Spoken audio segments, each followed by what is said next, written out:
Valentín, ¿a ti te ha cambiado mucho la vida? Pues fíjate si me ha cambiado la vida que cuando yo empecé este programa, sabéis que era profesor asociado en la universidad, en la Facultad de Bellas Artes, y ahora ya no lo soy, he dejado el trabajo para dedicarme de lleno al programa, porque tenía un contrato muy bajo, mensual, tenía un contrato de asociado de 3 más 3 horas, que son solo 250 euros al mes, y entonces...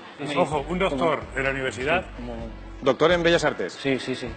Es bastante como una universidad española que el peso mayor de la docencia lo llevemos profesores asociados, que estamos entre 250, 500, 800 euros, sí.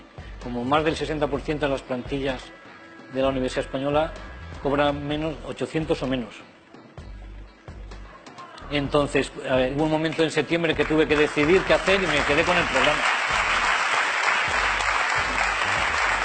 De todos modos, tengo que decir que fue muy doloroso tomar la decisión porque me encanta mi profesión, ¿eh? Sí, nos consta, lo has mencionado muchas veces. Me encanta la docencia y me encanta la relación con los alumnos, los debates que se establecían en clase, y lo echo mucho de menos y me dolió muchísimo, pero económicamente no podía vivir, me gastaba más dinero en gasolina en ir a la facultad que nada más, que el sueldo, sí.